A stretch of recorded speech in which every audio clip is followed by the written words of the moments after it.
point. We welcome Professor Omar Farha to start his speech. All right. Thank you very much for the introduction, and thanks the organizers for the invitation. This Northwestern University, we are in Chicago. It's in a beautiful on the lake. In summer, in spring, that's how it looks. In winter, that's how it looks. So, which means our students work really hard inside the labs. There is not much else to do outside, and we like it that way. So let me thank the group members who actually do the research. It's a global, these are the countries that presented right now in the group. And let me thank the contributors to this talk. Our group is interested in all these problems and goes from hydrogen storage, natural gas, catalysis, and other things as well. Let me start the talk by reminding us with a very simple concept, plastics. And if you look at the plastics, how they are really made by simple polymers. Those polymers are made from different monomers, and those monomers have different properties. However, if you try to make a material, a polymer, that looks like this, a 3D, and you try to do that with only organic synthesis, if you are a good organic chemist, not like myself, I'm a coordination chemist, you might be able to do it. We decided in our group to do things in a different way by using metal organic framework. And the idea here that you could use the whole periodic table with what metals you have. You have simple organic linkers that you don't need to spend a lot of time making. Even though this is a natural product synthesis session, I am not a natural product synthesis guy. I am an inorganic chemist by training. So most of my stuff I will be telling you here, making simple building blocks, but make complex materials by using coordination chemistry and self-assembly. Why is this interesting? Because it's simple, it's scalable. If you want to use it in industry, it better be scalable. You cannot make things at a metric ton in a very complicated way. This is NuMat, and we could make these materials at kilograms or larger scales if needed. So that's nice, so we could make it, and it's simple, but also what's even better than that, because we are building on inorganic and organic chemistry, that gives us a lot of tunability. That means we have an enormous number of options to choose from, and these are just simple topologies that MOF chemist already made. So these are not hypothetical, those, at least there is one or several of MOFs been made with those topologies. So that's nice. Going forward, what I even like more about these materials, since they are crystalline, which means you could use now computer modeling to model things before you go to the lab and make it. And why we do that? Because it's not amorphous. We know every atom where every atom is. So these, how the materials look like when you make them in the lab. But for simplicity, I will be showing the smallest repeating unit. And the smallest repeating unit is basically the unit cell for the crystal. And that's where the nano regime that we heard about this morning from Professor Mustafa Said about nanotechnology, that's where the nano unit cells of these materials rely. So in this case, let me take a second and describe what a MOF, how it works. As simply works like a bath sponge. You have chemicals and vapors. You could soak them up the way a bath sponge will soak up water. You could release them on demand by heat, by pressure, by other, by light, by other different means. MOFs also have huge, enormous surface areas, and we are very proud to say that we are, one of our materials is still the champion in this field, is a material that has more than 7,000 meters square per gram surface area. So what does that mean? If you take that material and you are able to unfold it, you should be able to cover a whole soccer field with 1 gram of these materials. Now we are talking about really, really, really large surface areas. And why surface areas are important and why should we care about surface areas? You could look here. Gases in free space just sits around. If you have a surface, they like to lay on and interact with the surface. In gas separation and gas storage, the higher the surface areas, the better your capacity. We could now, between being able to tune those cavities and that surface area, we should be able to use these materials for storage and separation.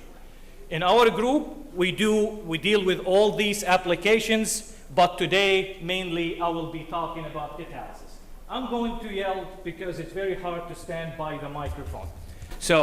And in particular, why MOFs are interesting in catalysis? We know that heterogeneous catalysis is 80% of what the type of catalysis in industry. Why is that? Because it's recyclable and it's stable. However, homogeneous, because it dissolves in solution, we know everything about it. We could with a spectroscopy, we know the structure, we know how to modify it. That means we could get selectivity.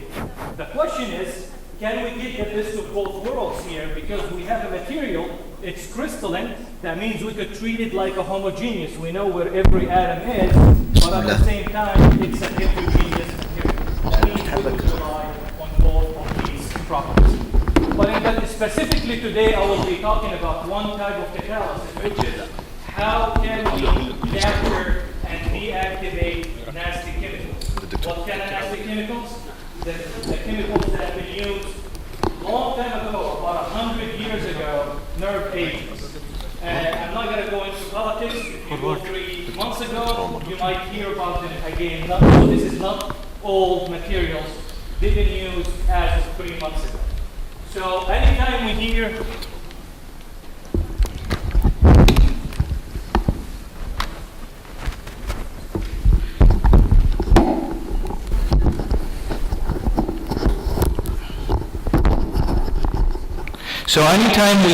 nerve agent,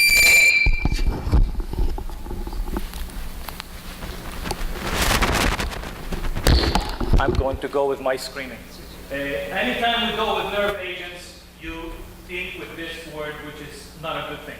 Let me show you why those things are nasty, and let me use sarin as an example. So basically, in our system, our nervous system, we have an enzyme that's called acetylcholinesterase. What does this enzyme do? Your body tells you, go do this function. Your muscles start to do this function. When your action is done, this enzyme goes and kills the neurotransmitter. However, in the presence of a nerve agent, so that's the active site, this nerve agent goes and binds there. That means now the enzyme does not work. So your body thinks that you should keep doing the same action. What does that mean? Your breathing starts to go faster and faster, and in a matter of seconds or minutes, that would be the end of it. So that's why you have a buildup of the acetylcholinesterase, and that could cause the function of breathing. So, what kind of protection do we want to do? We want to do protection for humans, soldiers, or civilians. We want to have materials for skilled kids in labs, and to get rid of stockpiles wherever we find it in the world. So, what kind of materials already in the masks of soldiers around the world is nothing but really activated carbon with metal oxides. What activated carbon? If you have a filter in your house, that's really what the material is used. So it's not really good enough to do this chemistry, which means we need new materials for a new chemistry protection. And let me just briefly talk about the nasty things we are going after. We call them here the G agents. Then we have the VX, we'll talk about this. And then the mustard gas. Because we are at the university, we cannot use actual agents out of safety. So we use simulants. However, we send these samples to the military labs and they test them, and we have data to show you today with actual agent, not just the simulants. So that's nice. For agents like PX and GD, if you remove this PF bond into an OH, that means you do a simple transformation, a hydrolysis, you deactivated the agent. For the mustard, you want to do the oxidation, and that's how you deactivate the agent. So, we went back, we called it bio-inspired because we went back to how biology does it. So there is in bacteria an enzyme that degrades insecticides. And insecticides is really nothing but a nerve agent for insects. So we wanted to learn how does it do that. And it has two zincs bridged by hydroxyl. There is some histidine and there is some carboxylic acid. So we went to the drawing board to see why we want to make a new MOF or a new material and what kind of properties this material has to have. The first thing, it needs to be stable. Because enzymes work, then why we don't use enzymes? Because they don't work that well under heated conditions or under very cold conditions. Enzymes like to have their own ambient temperature, and that's what we want. That means we need to make materials that they are very stable, and they are at the same time very selective. What do we mean by selective? That means whichever bond you cut, it has to be specific. Because some of those materials, if you cut the wrong bond, you could make a more toxic chemical than the chemical you started with. So that's bad. You have to be specific where you cut. The second thing, for oxidation.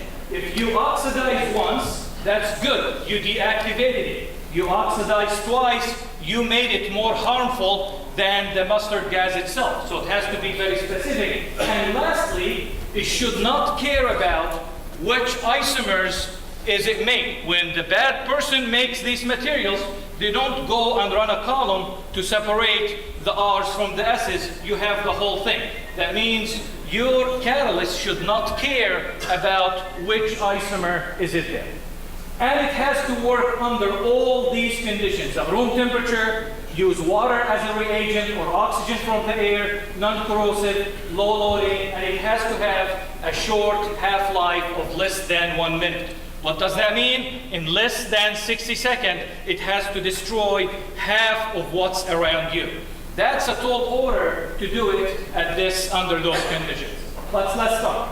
So we went and we found this metal-organic framework that resembles, here's zinc, we have zirconium, but if you think from Lewis acidity, the zirconium should be even better. And if you go, this is the material, it's called UIO 66.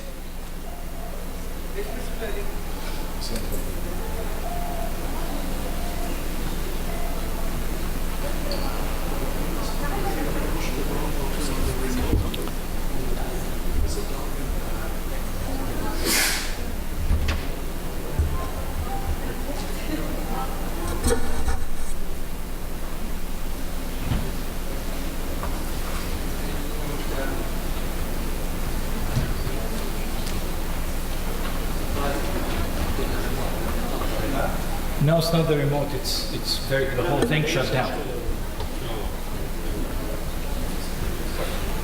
برضو طاح هو نفسه ده طاح. Yeah, it's the whole thing shut down, so I had to just give this.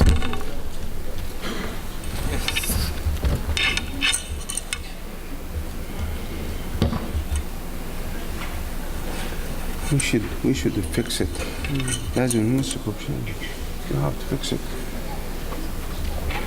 Because it is loose. I will fix it with that.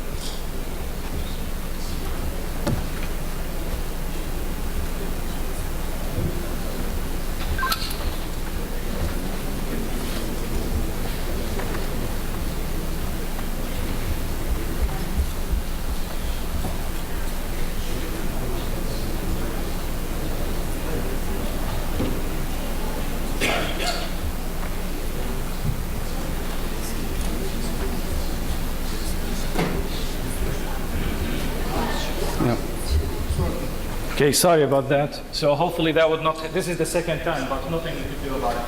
So this is the material. It's very stable. For carbon. Here.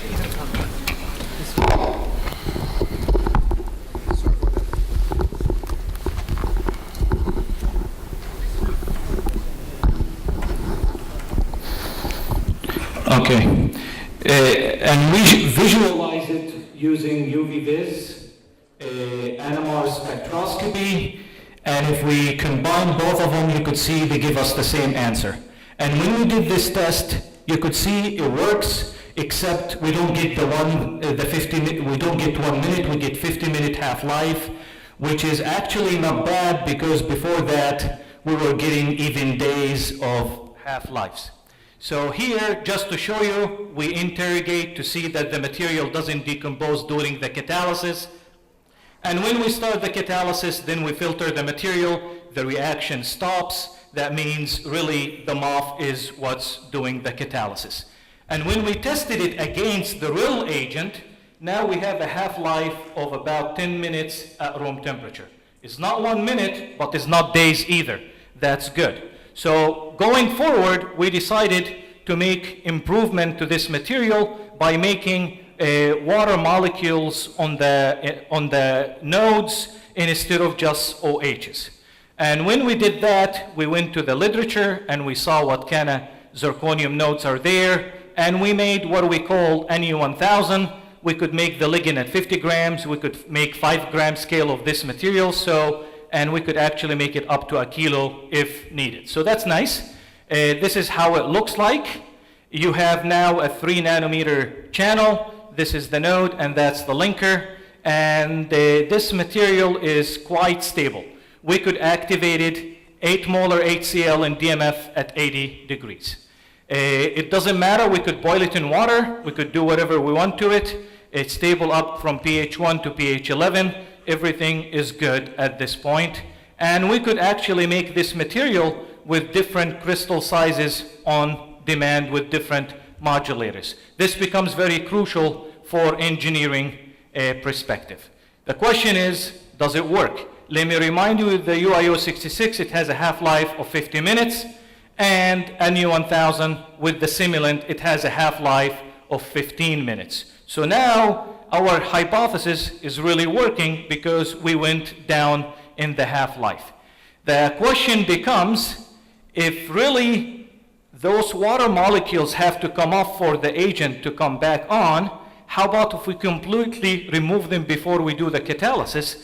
And when we do that, you could see that means a water molecule has to come off for the agent to come for the catalysis to take place. And when we remove that, now we have a catalyst that it's spectacular with the simulant.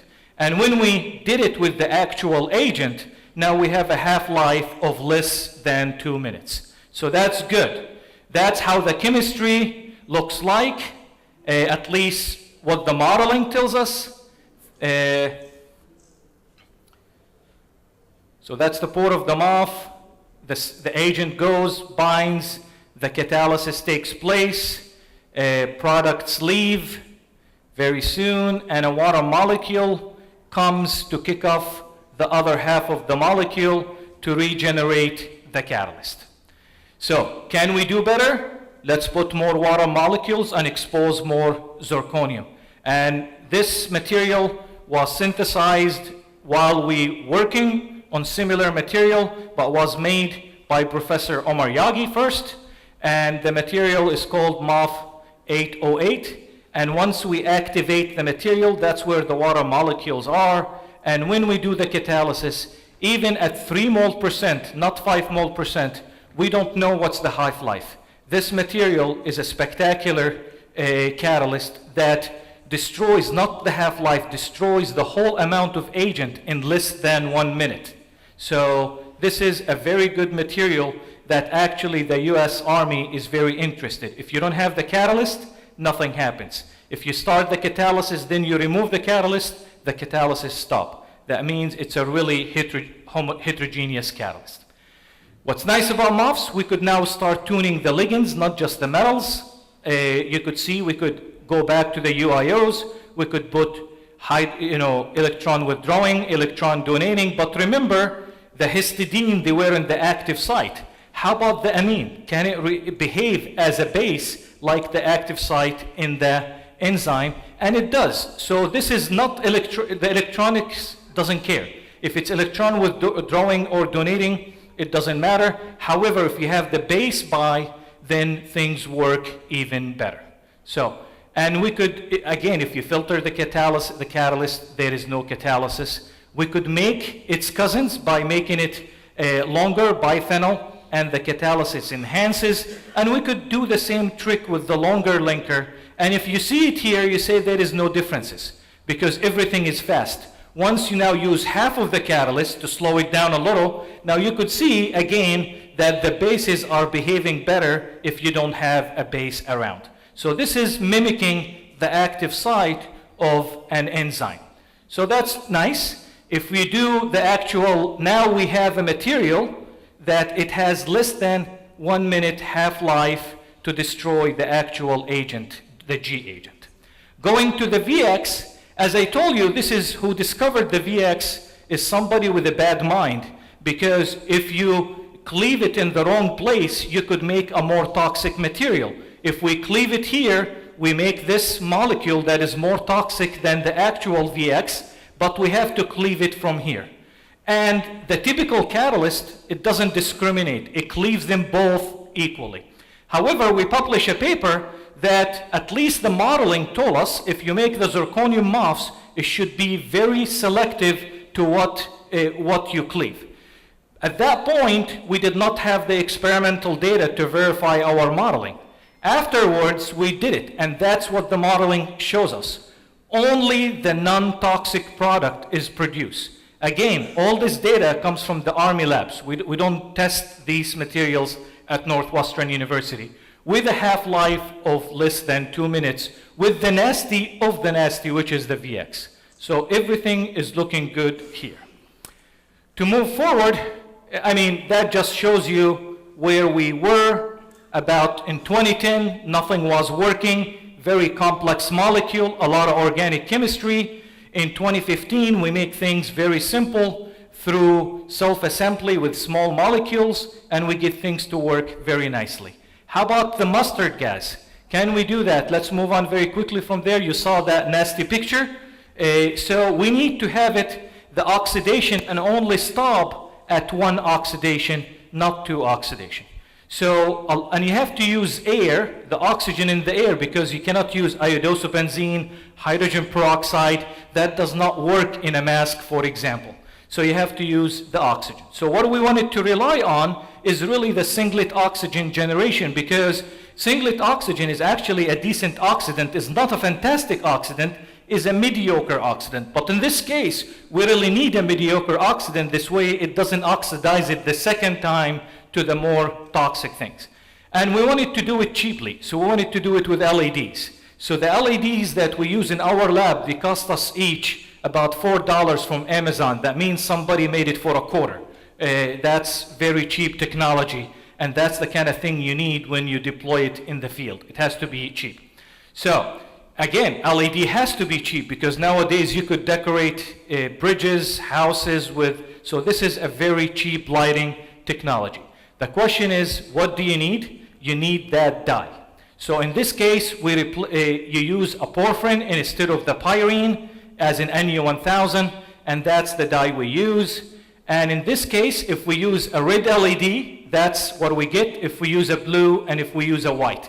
So the blue, obviously, because that's where if you look at the spectra of this particular porphyrin, it has the Sorey band or most of the absorption around the blue region. So it makes sense.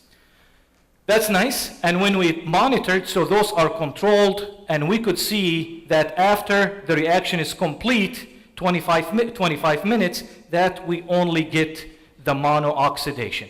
And that's again with the GC. This is the doubly oxidized, that's the control, we see nothing. Our reaction is complete in 25 minutes, and you only see the mono-oxidation. And no catalyst, nothing happens, and which means now we did what we intended to do, the mono-oxidation, and our half-life is about 7 minutes, and this catalyst is regenerable. That's the first use, that's the second use, and we actually used it right now. There is 4 times, we use it up to 10 times, and it keeps going. So that's nice. So the question becomes, in the last 2 minutes, how about, instead of making 1 catalyst for the oxidation and 1 catalyst for the hydrolysis, the node on this material is the zirconium node that should do the hydrolysis. The ligand is the ligand that should do the oxidation.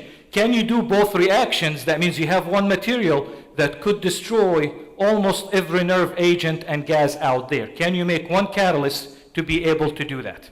And the idea here is with the node, again, we do the hydrolysis, and with the ligand, we do the oxidation. And so that's the setup. We do it. And does it work? The answer is yes. So now we could put both simulants, and the Army right now, they are testing both agents, and we could get both to work not very efficient as we want it with this catalyst, but we showed that we could do both catalysis in one material, and we are working to make the next generation catalyst that could do both reactions very efficiently with half-lives less than 1 minute for both reactions at the same time. So, I hope I showed you today that we could really make materials that we mimic enzymes, behave like a sponges to destroy some nasty things. Let me thank the funding agencies, and thank you for your time and your patience with the couple of glitches we have.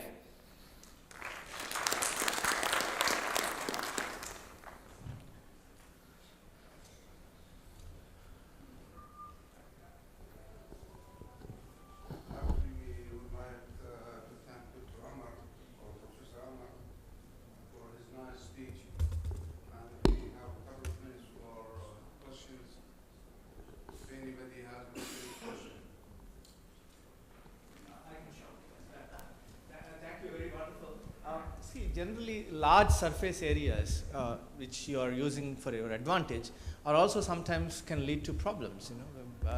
Agglomeration, if you have particles and things like that, and structural integrity, these particles probably amorphize very easily.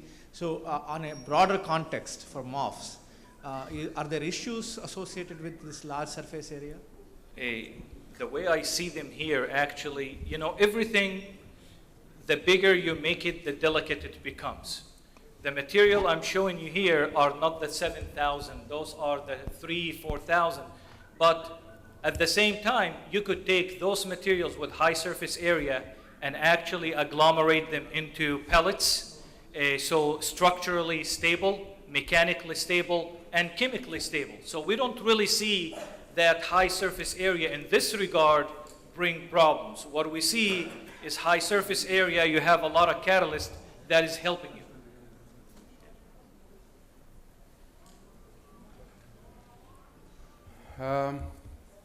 Dr. Khalid, Besides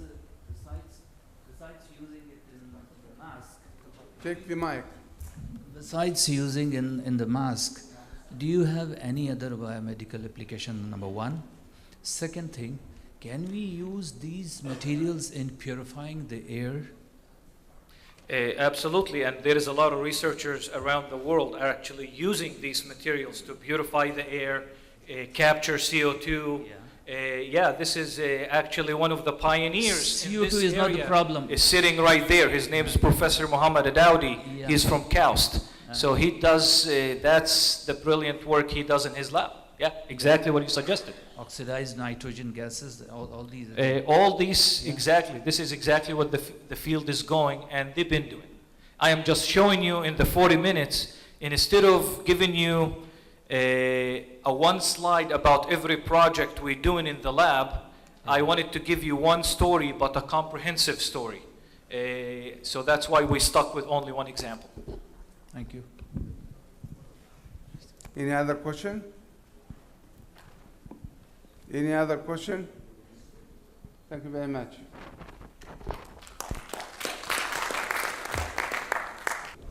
Our second speaker now is Abir Abdulaziz Bukhari. She is a PhD student at the United Kingdom.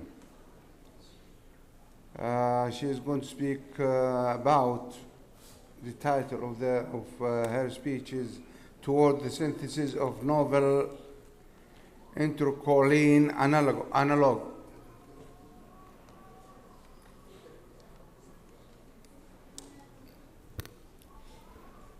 You are welcome. بسم الله الرحمن الرحيم والصلاة والسلام على خير المرسلين سيدنا محمد وعلى آله وصحبه أجمعين. In the name of Allah, the most gracious, the most merciful. Good morning, everyone. I'm glad to see you. Thank you for coming to my presentation. Let me introduce myself. My name is Abir Bukhari. I study PhD in organic chemistry at the University of Manchester. The title of my presentation is Toward the Synthesis of Enterochilin Analog. In today's presentation, I will deal with 4 parts. Firstly, introductions. In this part, I will deal with ferric ion in living system and siderophore in actions. Secondly, the aim of my project. Thirdly, methods and result. I will describe my work, including an approaches to synthesis of enterochilin analog and dysmetropy system. Finally, I also wish to touch briefly on future investigation, which I wish to complete in the remainder of my PhD. First of all, let's start with an introduction, where I will discuss the relevance of ferric ion in living system. As you can see here, free ferric ion comes into body from food and water. However, it is very toxic in living system. So, in nature, the ferric ion is often encapsulated within protective coating of sequestrating agent, which is siderophore. Oh, sorry. You may will ask, what are siderophores and how a siderophore works? In this slide, I depict in cartoon form the basic principle which govern the reactivity of siderophore. I have prepared this figure to show you what is siderophore and how it works. Enterochilin siderophore coordinates with free ferric ion to form complex, which is ferric ion sequestration, as I mentioned before, to transport ion into body safely, the same as an octopus when catches a diver to remove it from an environment to another to keep it safely. So, siderophore are compounds which coordinate free ferric ion to make complex that is used at the molecular level to facilitate cellular ion transport. I will be present the mechanism of encapsulated and release the ion in biological system. In this scheme, enterochilin coordinate with free ferric ion to form complex, which is stable complex because the stability constant is 10 to the power of 33. The structure complex changes from caticulate to salicylate around the ferric ion. Then reduction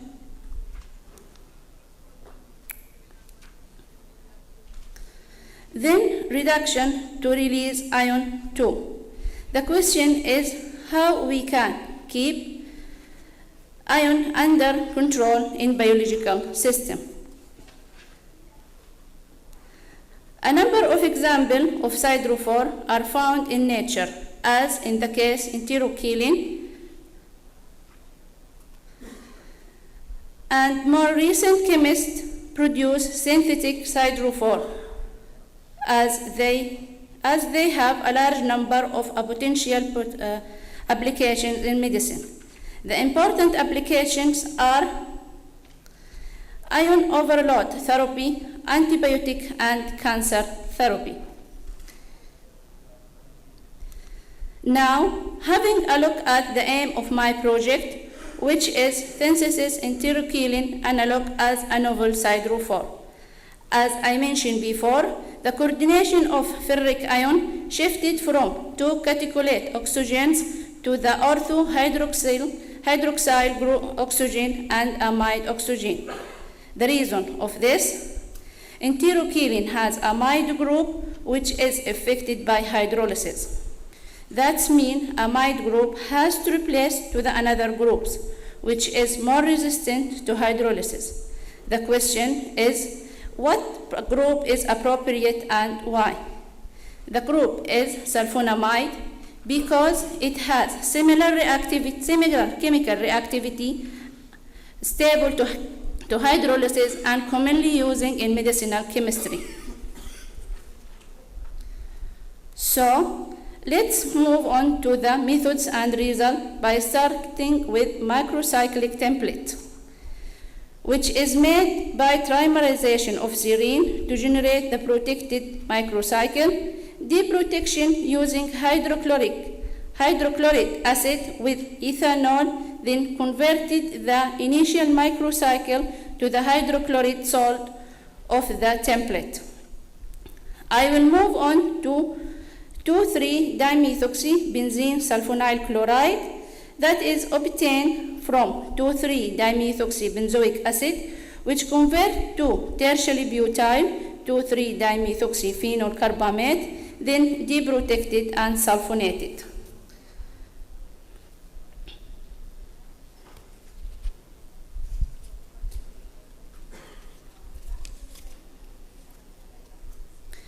Then, through the post-functionalization methods, which is used to obtain 2,3-dimethoxybenzene sulfonamide lactone in base condition. I will be giving two hydrogen NMR spectrum of 2,3-dimethoxybenzene sulfonamide lactone in different solvent, which are methanol and chloroform. The hydrogen NMR in methanol shows 3 peaks belong to CH in aromatic ring and 2 peaks belong to CH in macrocycle. On the other hand, the hydrogen NMR in chloroform shows 2 peaks belong to CH in aromatic ring and 3 peaks belong to CH in macrocycle. It is evident from NMR studies in different solvents that the conformation in solution is dependent upon solvent polarity, suggesting that hydrogen bonding plays an important part in defining the conformation in solution. Once isolated in pure state, we were able to recrystallize the 2,3-dimethoxy enterochilin analog, and we were able to determine it is in the X-ray structure. We can see that both the structure of the newly synthesized sulfonamide system and N-trityl lactone are closely related.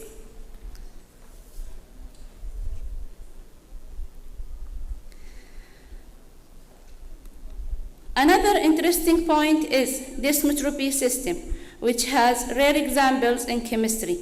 When I make orthoquinone, I have observed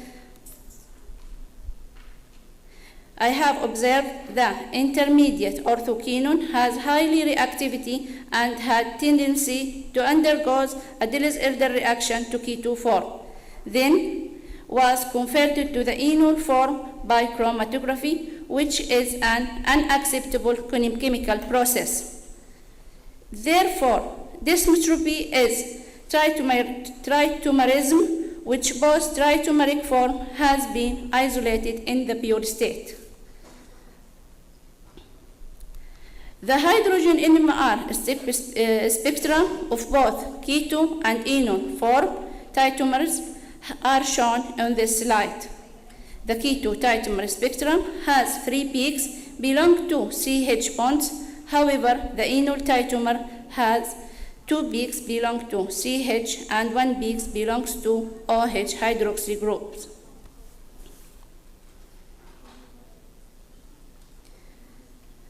I have strong evidence I would like to show you, which is X-ray of both tritomerism, and you can see the difference obviously.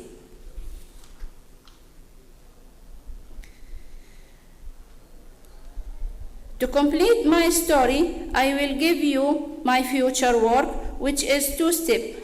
Step 1, converting 2,3-dimethoxy-enterochilin analog to enterochilin analog. Then going to second step, it is synthesis of the metal complex of this novel enterochilin analog, which has to get X-ray and then compare chemical stability and complexation with enterochilin. By way of conclusion, I would like to remind you the free ferric ion in living system is toxic, so it is encapsulated by siderophore. Definition and function of siderophore, identification of methods of synthesis enterochilin analog derivatives, discovery of rare example of dysmetropy. It is great pleasure to thank everyone who helped and support me for giving the opportunity to complete my study. A special mention should be made to my family, my supervisor, Dr. Peter Quill, Dr. James Raftery, the University of Tabuk for financial support, and Saudi Culture Bureau in London. I hope you found this presentation interesting and useful.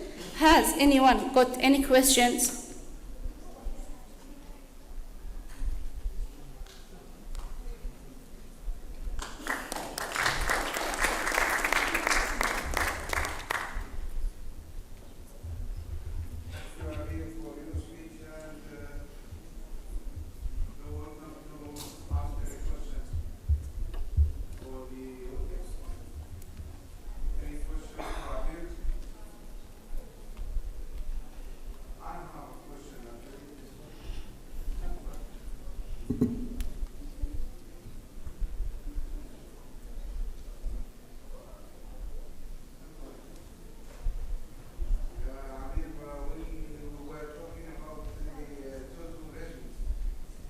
You should have mentioned the temperature. At what temperature you record your keto-enol tautomerism?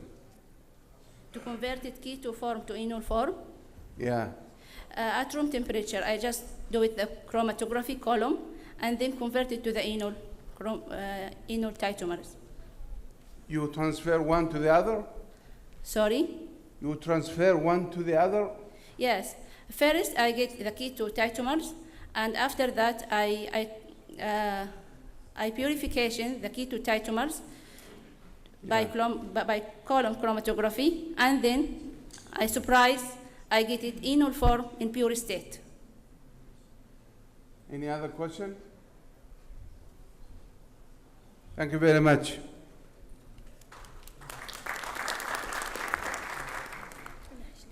Our second speaker now, Dr. Islam or Professor Islamullah Khan.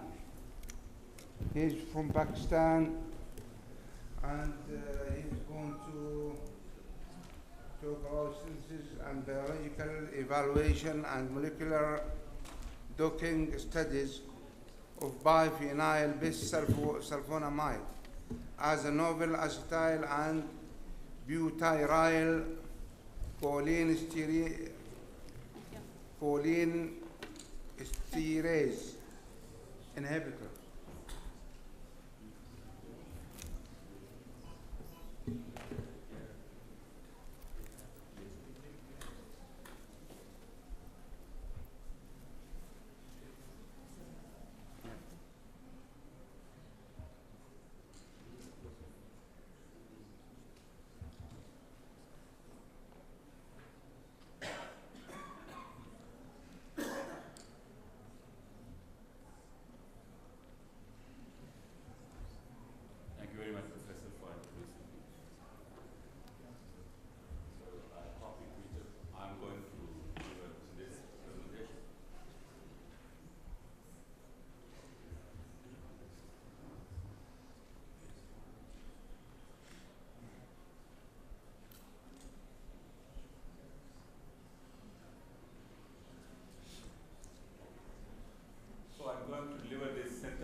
Okay, so I wish that I would be able to demonstrate that how we direct carcinogenic and very undesirable and very toxic compounds into very, very useful compounds which have got wide application in chemical sciences.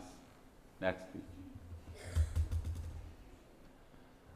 In this presentation, I'm going to pick only two compounds, benzidine and simcolidine. And I will demonstrate that how much utilization of these two compounds we have made out of them in our recent work. Next slide. So benzidine is very useful. It's biphenyl ring with two active amino groups. So amino groups are utilized here for the further transformations. And already these two compounds, we know they have got a wide application, diflunisal and telmisartan. So the second compound about which we will be talking will be the symmetrical collidine.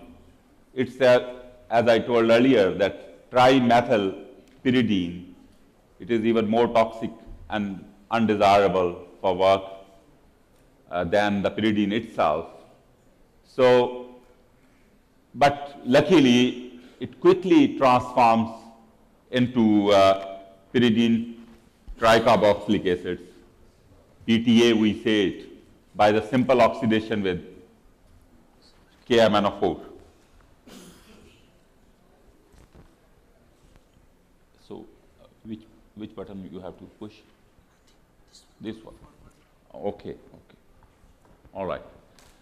So, in fact, from trimethylpyridine, we quickly obtain this pyridine tricarboxylic acids, which can have a wide application in chemical science, in chemical engineering, in morph chemistry, in coordination chemistry, in supramolecular chemistry, and I will talk a bit about that. Next. So today's presentation will be particularly focused on the benzidine derivatives, and we will be substituting diaminobenzidine into sulfonyl derivatives, amino-alkyl derivatives, and then thiazolidinone derivatives. Next, please. So, of course, the chemistry of sulfonamides with regard to their use as pharmacophore is well established. Next, please. So, Schiff base is, we all aware, anti-inflammatory, analgesic, antimicrobial, anticonvulsant, antitubercular, anti-cancer, antioxidant. And particularly because the nitrogen atom of azomethene here may be involved in the formation of hydrogen bond with the active centers of cell constituents and interferes in the normal cell processes of the bacteria. Similarly, thiazolidinone moiety, antibacterial, antitubercular, anti-cancer, anti-convulsant, and antifungal. So they have interesting activities profiles, mainly COX1 inhibitors of bacterial enzymes, non-nucleoside inhibitors of HIV, and type 1 reverse transcriptase and antihistaminic agents. So here is a part of a plan out of the research work, and here's the benzidine and chemically converted into sulfonyl groups via these two steps by treating with a sulfonyl chloride followed by the alkylation of this amino. Similarly, here is the procedure for the synthesis of thiazolidinone derivatives. So here we give the whole scheme in which we have prepared series of derivatives right from 3a to 3k by substituting variety of R1 and R2. Next, please. So these newly synthesized compounds are in fact thought to be having their similarity with acetylcholine inhibitors, and for example, propedium has the IC50 value which is only 1.1 micromole. So keeping in mind this profile, so we were ambitious to prepare structurally similar analogs to the propedium.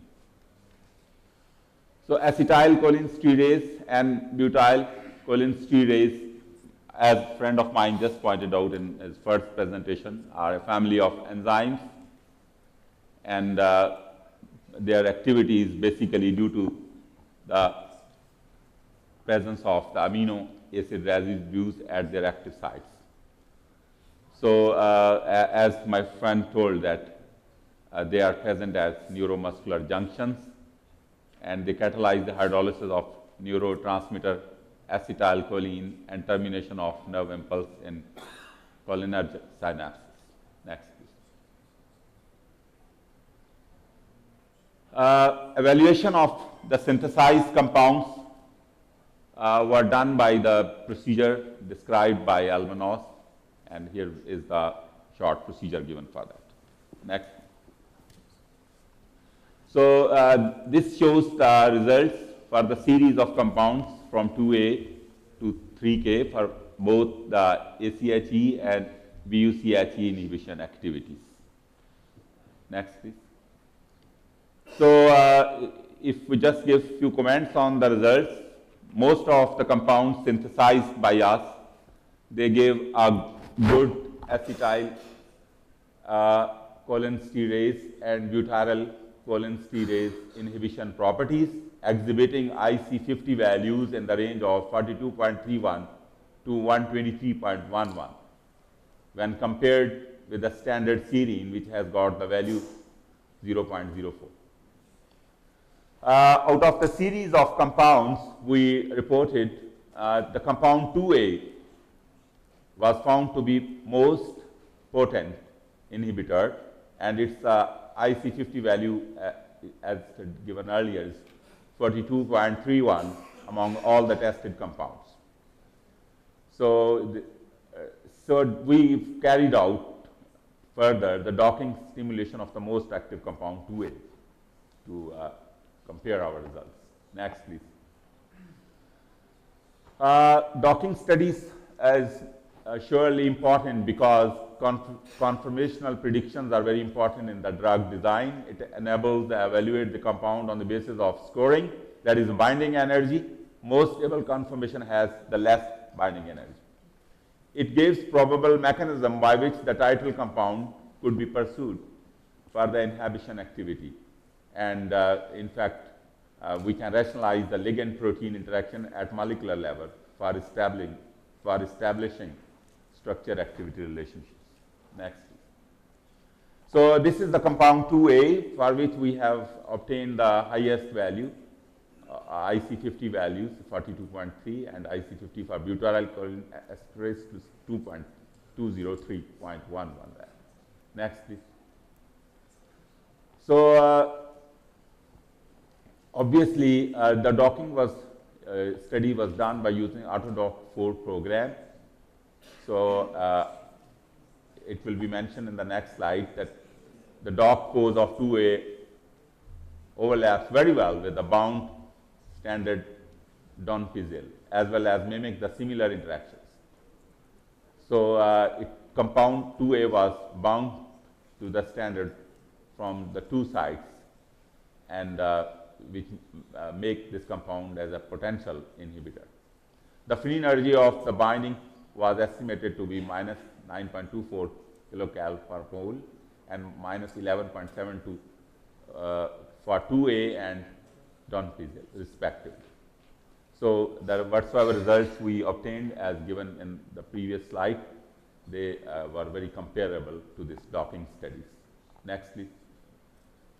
This is the docking studies described here, and it represents the two sites where our compound interacts with Brown's. Next, please.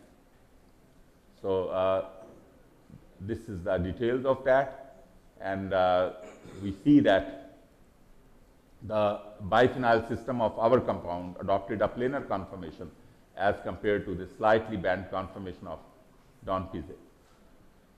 Similarly, the nitrobenzene rings from pi-pi interaction with 2-trap86, and here we can see all the details which mention involving the water molecules and the interactions which are present between the two species. Next, please. So, similarly, his docking studies of 2A against ACHE, and I mean that this is enough to demonstrate that the reason why our compound shows their excellent anti-inhibitor activity. Next, please. Similarly, we have done the docking studies of 2A against butyryl analog, and again we are able to see sort of interactions present over there. Next. So here are the details. So again, the dock pose of 2A overlaps very well with the bound benzyl pyridinium 4-methyl chloroacetamide and mimics the pi-pi interaction of 15F and TRAP82, which are shown in the previous slides. The free energy of binding was estimated to be minus 6.88 kilocalorie per mole and 6.60 kilocalorie for 2A and 15F, respectively. Next, please. So here again are we given the more details, and just from the previous discussion they can be followed easily. Next, please. We have also used these biphenyl sulfonamides as LOX inhibitors, and binding again is shown here in our docking studies, and for this compound IC50 value was also reasonable, 96.31. This work was recently published in Iranian Journal of Chemical Society. Next, please. Similarly, biphenyl sulfonamides also described in this paper, recently accepted in bioorganic chemistry as acetyl and butyl choline inhibitors. Next, please. It's a continuation of that. It's another. So, the second molecule which I earlier spoke about, that is trimethylpyridine or simcolidine. So, we oxidize that very conveniently to this tricarboxylic acid, which is then esterified, and eventually that led to the formation of these derivatives, and we will describe some of the biological activities found out of these derivatives. Next, please. So, this is a pyridine 2,4,6 tricarbohydrazide, and eventually we in these chemical reactions we obtained the derivatives out of that, and this is all the synthetic procedure. Various alkyl groups are present in them. And next, could you please move to the next? So here is the beta glucosidase inhibition activity and IC50 values of the derivatives 6 to 6H. And so we see that we have for the compound 6D the IC50 value of 20.4.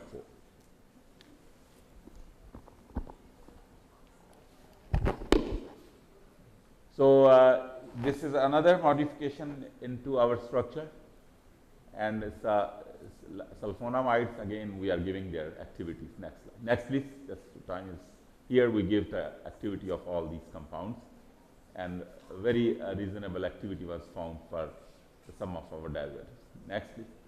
So these are few of our publications in recent year, recent times, and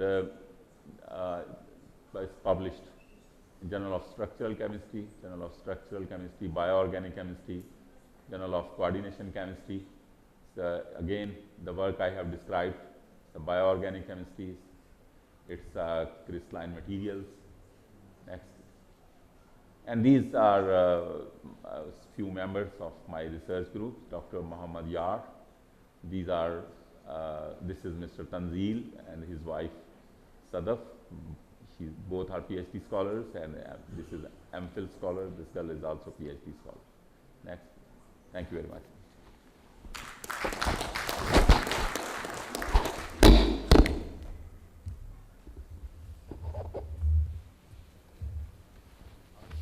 Thank you, Professor Islamullah. Any question for Professor Islamullah? Yes, please. Yes. What is IC50 measure? Is it a relationship between IC50 and the biological activity of compound?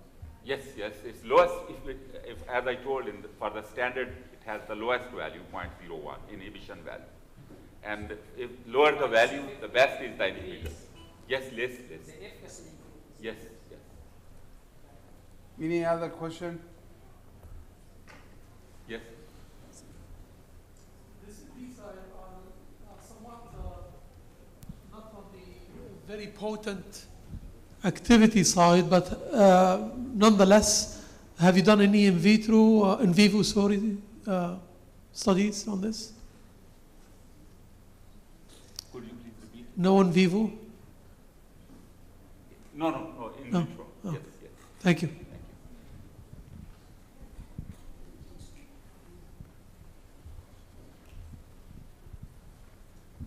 Thank you. Professor Farhat Rizgi from University of Tunis. What about the selectivity when you convert at the end the triacid in triester? Did you obtain the mixture, or every time you obtained only one triester? No, only one pure compound was used for the studies. In each of the study, we used only one compound. It was very. Synthesized out of the series of the compound. Thank you. Is this new procedure? No, it's a reported procedure. Synthesis is our own work. Yes. Synthesis is our own work. The activities and docking is by the reported procedures. Yes. Any other question? Professor Muhammad Hassan from Ain Shams University. Welcome. I think if you try to use carbazides or cyosemi-carbazides rather than hydrazines, you will get a highly biologically active compound. All right. Okay. I will give you a suggestion. Any other question? No question from ladies' side. From ladies, you have question? No? Thank you very much. Thank you so much. اللهم صل وبارك على نبينا محمد. Good afternoon. Thank you very much for being here this afternoon. My name is Abdullah Al-Sahimi, Professor of Organic and Computation Chemistry, King Khalid University. In this session, there would be total 4 lectures, including one invited lecture. Oral time for the invited lecture would be 14 minutes, while 20 minutes for each other lecture, including the 5 minutes for questions and answer.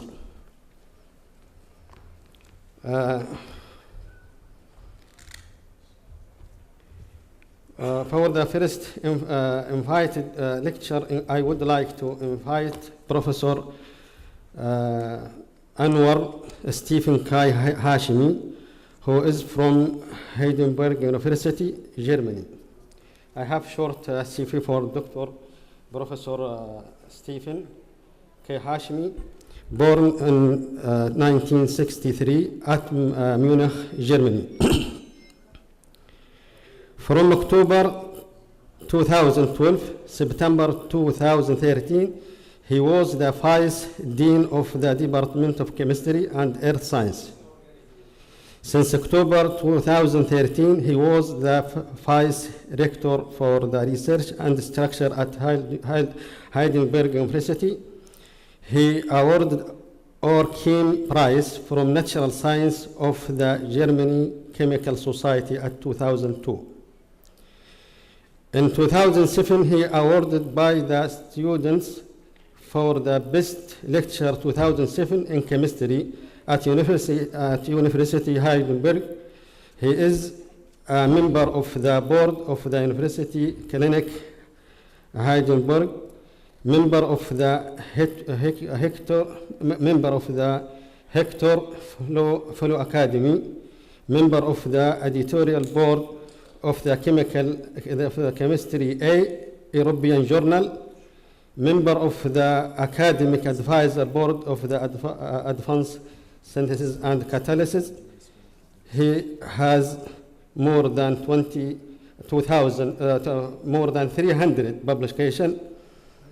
Respected Prof. Stephen, please come to the stage and present your work about homogeneous gold catalysis.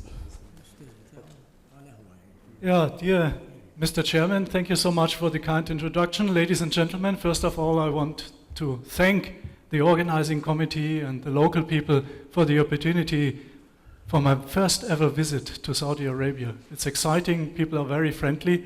Now it's my time to give something back. It's about homogeneous gold catalysis, and for those of you who don't know, Heidelberg University was founded in the year 1386, so we are 629 years old now, but we do modern chemistry, which is with gold. Everything with gold starts here, with some diggers in the mud. Don't misunderstand me, these are not my PhD students, that's a historical picture. And once these gentlemen invest a lot of energy, you get up with a nice, shiny gold bar. Don't we love it? Gold is beautiful. So this is metallic gold. We are not using metallic gold for our catalysis. We are using ions. I will show you in a second. Of course, everyone knows that gold is very expensive. So what about the price? Is this affordable for catalysis? Can we use it, maybe in industry or something like this? Well, first of all, the field has become extremely active. So I have some statistics for you from the year 2014. More than 100 groups worldwide were competing in the field. It wasn't always like this. This is the numbers of publications on this axis in the different years. And you see most of this is empty. And there was a single paper here in 1976 by a German guy, Armin de Meyer. It was a rearrangement of a highly strained molecule, a lot of three-membered rings in there. So no one considered this to be really useful. This is why the reactions didn't take off here like this. Then there's a pre-peak, you see it here. That is the famous Ito Sawamura Hayashi first ever asymmetric catalytic aldol reaction. Again, it's a reactivity pattern which is old, aldol reaction. So there are 100 ways to do an aldol reaction. So the community didn't consider this to be extremely exciting. The second point is the same authors could show that silver does the asymmetric reaction equally well. So no benefits. This is why the reaction didn't shoot off here like this. So I was in the lucky position with my group that with 2 papers from the year 2000, we initiated that exponential explosion of the field. So very lucky. What do we do in the group? We do catalyst preparation, methodology development, mechanistic studies, and a little bit applications in synthesis. So let's readdress the price of gold. Of course, gold is very, very costly. But it's not too expensive to be a catalyst. How can I say that? Well, look at this. This is the price of platinum in euros per, not per gram, per millimole. We are chemists, we think in millimoles. That's the price, and it's used for bulk chemicals. So platinum reforming would be one example, heterogeneous catalysis. If you look at hydrosilylation, again, megaton product in homogeneous catalysis. Rhodium, hydroformylation, more than 18 megatons on the planet every year. And it's a homogeneous rhodium catalyst. Now, if you look at the gold price, you see it's in the same league. If these two metals can, and this is happening today, be used on an industrial scale, we can do it for gold as well. In fact, the gold price was never constant. It's going up and down all the time. As you see, US dollars per fine ounce, the years. So we started here in a local minimum. As a supervisor, we became very unhappy because it increased 6.5 folds, but now it's going down again. It has lost already 1/3. So I'm hoping for a low gold price here. There's a lot of gold around, 2,500 tons production, much more than platinum or rhodium. Recycling is already well developed. More than 4,000 tons of gold are recycled from microelectronics, medicine and other applications. And talking about homogeneous catalysis, ligands we use often are more expensive and costly than the tiny transition metal center in your catalyst. Catalyst is the key word. We need some catalysts now. I recently in a harbor found a very interesting catalyst. Look at that one.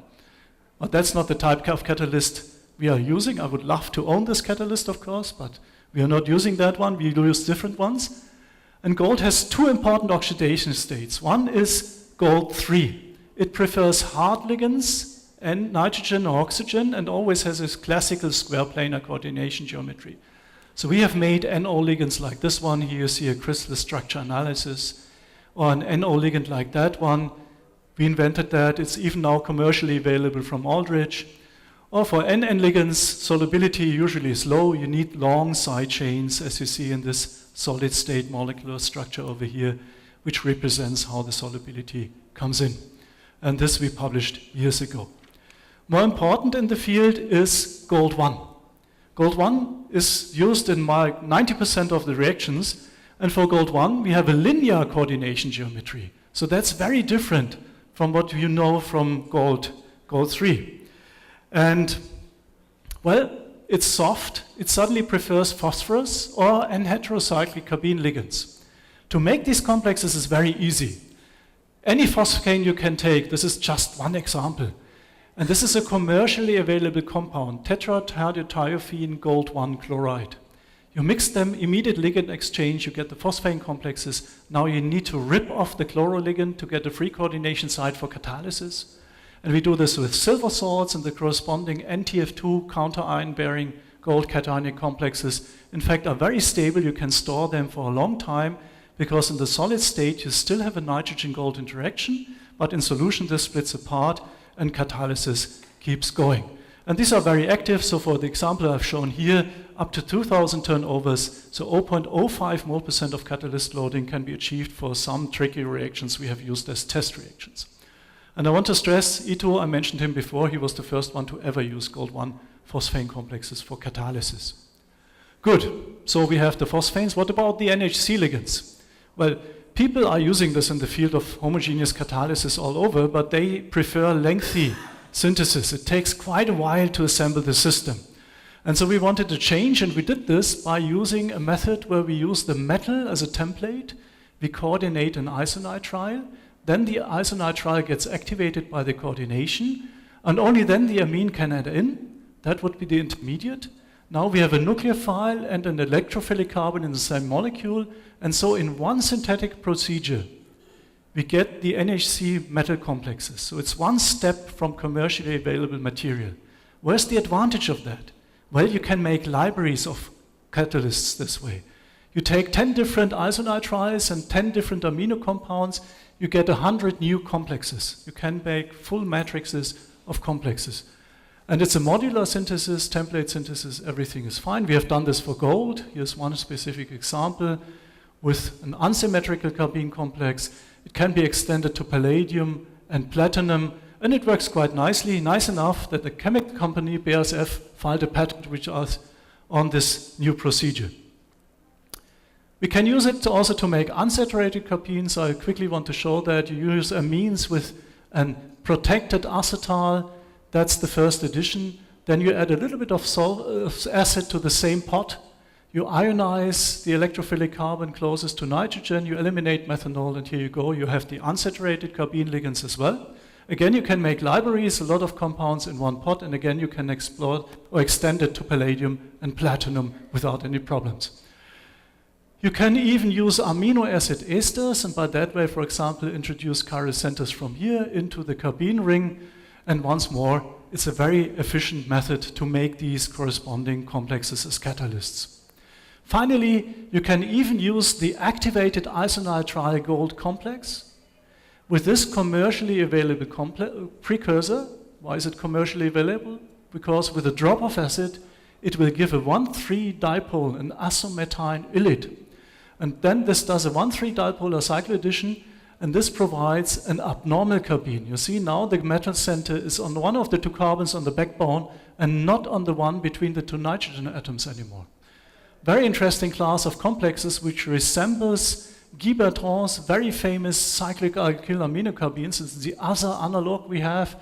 And once more, you can make libraries, and a lot of different groups in the center are also possible. So very good access to a whole range and libraries of catalysts. Why do you want to make a library of catalysts? To find the most efficient catalyst. And we screened a lot, and I want to show you our best example so far. We used this test reaction, which is a spirocatalyzation. Why the spirocatalyzation? Spirocatalyzations are the most frequent applications of gold catalysis in real synthesis, so total synthesis. And we looked at this example, this specific molecule, because there was pre-existing data from a group from Australia on rhodium and iridium. 1,000 turnovers could be reached. So our best catalyst from our screening, and we have discussed this and published this details already, from our best screening at the end was active until 0.00001 mole% of catalyst loading. Including the turnover, the consumption of the starting material and the formation of product, this means 32 million turnovers. So even if gold is costly, if the activity is very high, the price for the conversion of your substrate is not very high at the end. Okay, we verified here everything. With low catalyst loadings, you have to be careful. So we have different selectivity and activity with with silver, which we use for activation. Only 1,000 turnovers can be reached, so the silver cannot be in charge for this high turnover number. It's also not protons. We verified the amount of gold in the sample were inductively coupled plasma, which is a trace analytical methods which goes out down to ppb. And finally, we used also a test to verify the ICP machine. So with another bulky phosphide ligand, which we published here, we could reach 28 million turnovers as well. So very, very active catalysts are possible. Possible in what reactions? Now we need some reactivity patterns. So first I'll show you some classical reactions with gold. So what is classical here? Gold is soft. It's a soft transition metal center, and it prefers to coordinate carbon-carbon multiple bonds like in olefins, alkenes, and alkynes. That's, of course, ideal for organic synthesis if it's soft. It loves carbon. Once coordinated, the addition of a nucleophile becomes very fast after the first, and we have calculated that. After the first addition, we get alkyl or vinyl gold intermediates. And in the next step, an electrophile comes along and reliberates the gold catalyst, which enters the next catalytic cycle. And at the same time, we have the netto addition product. With regard to that, it's much more active than any other transition metal. We have done comparisons with palladium, platinum, and so on. And the rate difference are up to 10 to 5. So 10 to 5 times faster. That's a lot. One modification of the reactivity pattern synthetically is very interesting. You can attack the electrophile, can attack at the other end of the double bond, and you generate something which is a kind of carbene species. You see it here. And we have calculated the two mesomeric formulas, and in fact these calculations indicate that the right formula in this, the metal stabilized carbocation, is more relevant than the carbon metal double bond, even in compounds which cyclopropanate. Okay, so we have a reactivity pattern. Let's put some life into that. And we have worked a lot. For example, it was possible to even use heterocycles like the furan ring as a nucleophile. We activate the triple bond, first bond connection here, then subsequent steps, and finally we end up with all these phenols. It's a very broad, very reliable synthetic chemistry, and it's so reliable and so interesting because classical annihilation of phenols would generate a carbocation here, an electrophile, and it would always attack the para position, leading to these products. By classical methods, it's not possible to generate that connectivity with the hydroxy group in peri position to the annihilated ring. So our strength of gold catalysis is now we can do this, and that is very efficient for organic synthesis. In addition, I have to stress that we have looked at asymmetric versions of that. We have discussed this over here and published some paper here. And furthermore, there are patents from industry, from DSM company in the meantime filed this year, which use that methodology already. Good. You can extend it going away from the furan to other arenes and other setups. You can in fact make all these different annihilated heterocycles. So you see for the fine chemical production, for pharmaceuticals and stuff like that, this type of catalysis can be extremely beneficial. Another example would be an alkenyl shift. The starting material here is easily available. 2 acetylide additions to a formic acid will directly provide this type of substrate. Now what we use is not only the gold catalyst, but an oxygen transfer reagent, a pyridine oxide. And with that we get from a linear carbon network, we get a branched carbon network in these 3 formal furans, which are very difficult to make by other methods. Here it's very simple, and we did corresponding mechanistic experiments. So 18 oxygen from the alcohol ends up in the formal group. This carbon, when labeled carbon 13, ends up in the formal group, so carbon and oxygen stay together. We have the assumption that an intermediate like that might be involved, so a 1,2 alkenyl shift might be part of the mechanism, and we tested that, and indeed when we made that substrate by a different route and then subjected it to the gold catalyst, we get the final product. So from that we deduced, by also including computational chemistry, that after the oxygen transfer we would have a gold carbene complex of that type, and now here is 1 hydrogen atom left and the alkenyl group, and the barrier for the 1,2 hydride shift is much higher than the barrier for the 1,2 alkenyl shift, which then provides the branch network, which at the end gives the final product, the 3 formal furan. And these are the transition states of the corresponding shift. We can even combine it with the transfer of halogens from, for example, N-iodosuccinimides or other halogen succinimides, and make tetra-substituted furans, which are extremely difficult to make, but precious building blocks.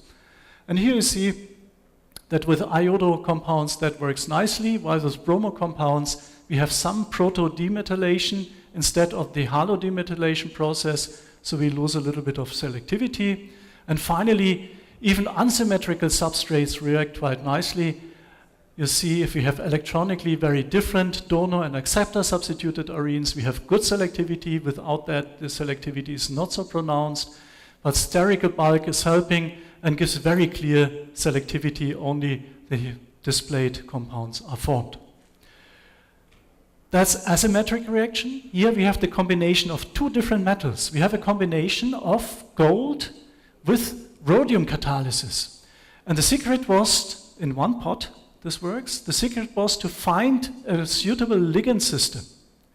So here what we see is at the end, we were best with the NHC IPR ligand on gold, and one of these chiral diolefins on rhodium, and especially the last row here, this one gave excellent EE values. The enantiomeric excess was good, so enantiopure compounds could be obtained this way.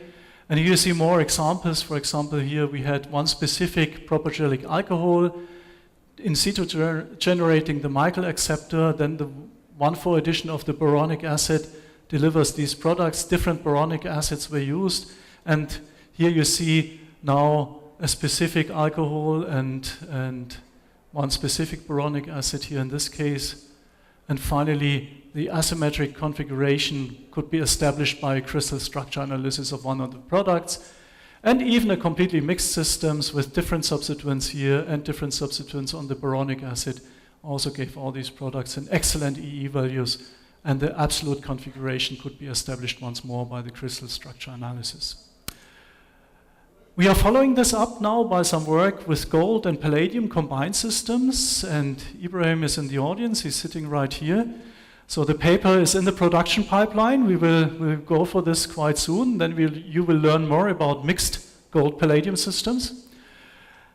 Another reaction is this one, which I love very much because gold has two different roles in here. First of all, it looks very innocent.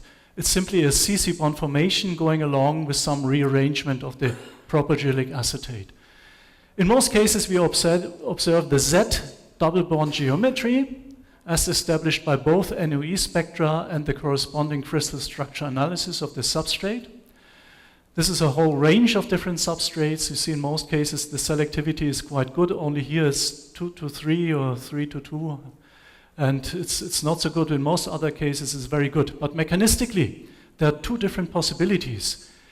First of all, I told you gold has two different roles. Here it can induce a 3,3 sigmatropic rearrangement to the corresponding alenic esters.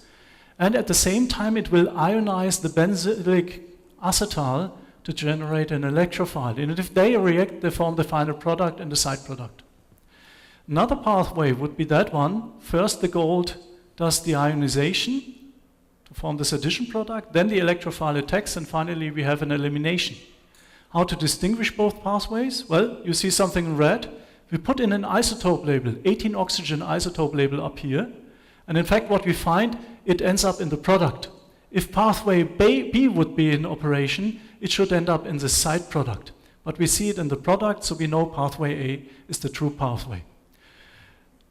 Now I come from here to a second generation of gold catalysis, and this is the first example. Diines like that with a gold catalyst form benzofulvenes. Very interesting is we form these 5-membered rings of the benzofulvene. We have some synthetic scope. But the most important thing is, you see, we have 2 5-membered rings. 2 5-membered rings are formed. So where does the second 5-membered ring come from? In fact, it's a CH insertion process. So under these catalysis conditions, we do CH insertion into a alkyl CH bond which is unactivated. That's quite amazing. Furthermore, we were able to isolate real vinyl gold intermediates from that process, and even diaurated species with 2 NHC ligands, and we could make the diaurated species with 1 NHC and 1 phosphane ligand on purpose. So organometallic chemistry seems to be quite interesting. And I want to stress that Liming Zhang from California at about the same time looked at similar chemistry, comparable, but he used 1 equivalent of pyridine N oxide in there, which is not even in the product. No oxygen transfer reagent, no oxygen is built in, so I don't know why he did that. So look at this. We think, after a lot of mechanistic research, which I cannot show here today, but we have a paper together with Abdullah Asiri, where we published how this works and summarized the whole work, that 1 gold is sigma bonded to 1 of the alkynes, and the second gold comes in as pi coordination. We need 2 gold for the activation. It's a dual activation mode. Mechanistically, this is unprecedented, but we have clearly proven that in the meantime. After closing the 5-membered ring, we would have a gold vinylidene species. And they're very unusual. They're unknown in the organometallic stoichiometric chemistry of gold. Why are they unknown? Because they are so reactive that they even directly insert into CH bonds of alkanes. You cannot just stop them from doing this. So to go from here to the next intermediate, we don't think it's a 1,5 hydride shift, so not this pathway. We think it's a direct concerted CH insertion process, as you see it here. And then the gold eliminates, it can come back, side equilibrium with the diaurated species. Remember, I've shown you a crystal structure of that and that species.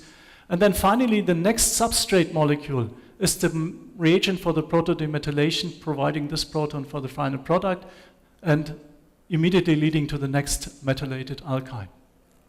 Well, if you now, instead of a tert-butyl group, have a phenyl group, you have a very easy access to dibenzopentalenes, which are very interesting in the field of material science.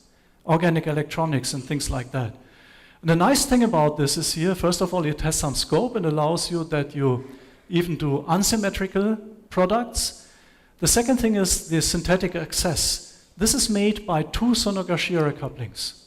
So you can do this as a one-pot reaction with 2 different groups. And this is one step more. So with 2 steps, you get from commercially available substrates at the end to dibenzopentalenes for organic electronics. Again, we have a crystal structure of the product. We have a crystal structure of the diaurated dibenzopentaline, very interesting organometallic chemistry going along with this type of catalysis as well. And for this reaction, the mechanistic cycle is quite similar. Everything is the same up to the vinylidene. Now the vinylidene does an electrophilic attack at the arene. The proton goes away, it returns, does the protodemethylation, and the last step, the catalyst transfers the same one as in the preceding mechanism. But we did more. We even calculated the full mechanistic pathway, as you can see here.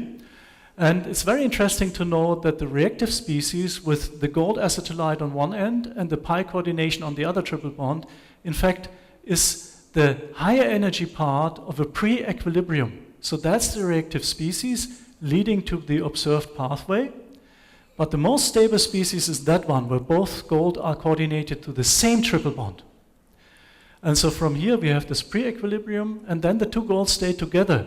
So here finally you see the proton of the aromatic system simply shifts over, gets sigma bonded, and the gold slips to pi coordination, slides along the pi system, and the diaurated species in fact is in the catalytic cycle. Here we learned it's not off cycle, so calculation had good predictive power. And from here we thought maybe only one more transition state and we have the protodemethylation, but we were wrong. We calculated that together with Ken Hauk and published this earlier this year. It's again a multi-step mechanism just to achieve that the 2 gold hop over to the next substrate molecule and this proton hops over to the final product and provides the protodemethylated product. Well, what is the best catalyst? We need gold cation and gold acetylide in a 1-to-1 ratio. This is what is needed. And on industrial scale, that's easy to adjust. In the academic lab, we are dealing with sub-milligram amounts, which we put in our reaction vessels during our screening. And so we figured out that we develop at the end a new class of pre-catalysts, which are this sigma pi coordinated diaurated propyne molecules. You can easily prepare them. They are stable. You can store them for a long time. Here's one of them, the crystal structure analysis.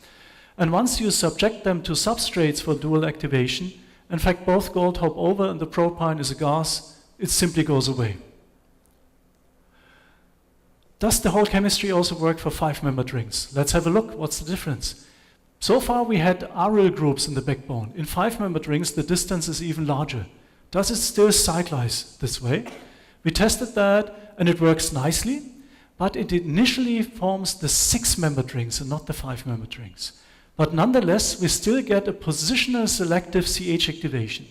If you look at the examples here, you see that we can CH activate primary CH bonds of alkyl side chains, again unactivated. So apart from methane, that's the most difficult to activate CH bond. We can address secondary ones, and even tertiary ones work quite nice. We can annihilate other rings. With furans, the yields are lower. So now if you look at the whole concept from the point of view of an organic chemist, take this example. That's a hexyl side chain. In most transition metal catalysis, it would simply be a stupid hexyl side chain. It would be a hexyl side chain before and after the reaction in the product. In our reaction now, it becomes the point for additional annihilation. One more ring is formed, and it's positional selective at a specific position out of several potential positions. If alkyl chains work, of course, benzylic positions should be easy, and they're a piece of cake. You see all these benzylic substrates react very well. In fact, we could also explain the selectivity change. We switched to computational chemistry once more. Our chairman will appreciate this today. So we calculated the subset. That's a subset of the hyperenergy surface of the reaction. So we start here. That's the sigma pi activated species, and we can either go to the 5-membered ring, vinylidene intermediate, or to the 6-membered ring directly. And in these substrates, you see this barrier is lower. The reaction is going this way. In the other substrates, the other barrier is lower, especially here, you can quite clearly see this, and this is why the reaction switches. And in the meantime, we have a good prognosis when it does switch. We can even combine CH activation with halogen transfer reaction. So not only that, in an example like these, we use alkynyl iodides and we prepare new vinyl iodides where the iodine has migrated from this carbon, which is now here, to that carbon, which was this carbon before. And we have a lot of examples. The crystal structure analysis clearly confirms the connectivity. We are using a gold-1 catalyst, and that's very exciting. Gold-1 is a D10 metal center. It's isoelectronic to palladium-0. So it should do oxidative addition, but it doesn't do this. Gold is so noble, it avoids that, so we can even make vinyl iodides by gold catalysis, which would of course not be possible with palladium catalysis or something like that. And that's nice for synthesis. Gold and palladium catalysis are kind of orthogonal methods. Some control experiments, this one shows that in the initial phase with a precursor like that, so you sacrifice a small amount of the iodine to a side product, because you still need the gold acetylide. But the amount of iodine you sacrifice is only equivalent to the amount of catalyst you put in. And then subsequently at the end of the catalytic cycle, you have the diaerated species again, and with the next alkynyl iodide in a stoichiometric test reaction, you can indeed observe in a few seconds the very efficient I+ transfer to form the vinyl iodide in the next diaerated species. Finally, with 2 gold centers, we recently, earlier this year, started photoredox catalysis. Usually, gold-1 salts are sensitive to light. Ligand gold-1 halogen compounds.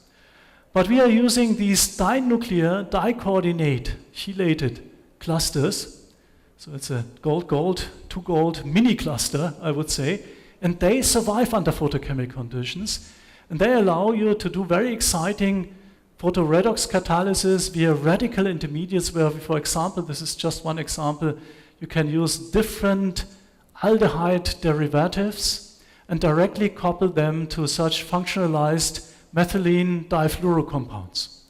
So in the whole field of pharmaceutical chemistry, difluorocompounds are very, very important ingredients, and so we have a new pathway how to make these compounds, and the corresponding experiments here, you see some more examples clearly show that here a number of substrates very nicely give these products, and here once more you can also do the corresponding coupling reactions. So apart from catalysis with 1 gold, you can do a lot of things with 2 gold in activating the substrate molecule at the same time. And how can I summarize all these things? Well, the simple form of my summary would be I love gold. But I have a more complex one for you, which is 924 messages, not too expensive for catalysis, even on industrial scale. Activation for nucleophilic attack is the reactivity pattern which dominates. We have the highest reactivity among all other transition metals. They cannot catch up with gold, not even come close to gold with regard to the reactivity. We don't need any precautions. Air and water are tolerated, so it's really user-friendly, and even on an industrial scale, probably you don't have many problems with that. We have no paramagnetic species, so we can do in situ NMR spectroscopy studies of the running catalysis reactions for mechanistic studies. This is very nice. We don't have any beta hydride elimination, so no subsequent double bond migrations. If you place a double bond by gold catalysis in a certain position in the molecule, it usually stays there. Isohyptic reactions, this is orthogonality of gold and palladium, no oxidative addition, reductive elimination in most of the reactions, a very fast protodesiccation, and the newest fact is that the gold-1 violidines even allow reaction with unactivated CH bonds. Here you would see the group in Heidelberg University. It's autumn, the leaves are falling, that was recently, and we are located on this floor of the new side wing of the chemistry building, and when we look out of the window every morning, we see a nice and golden sculpture shining in the garden. Inspiration for us. Thank you so much.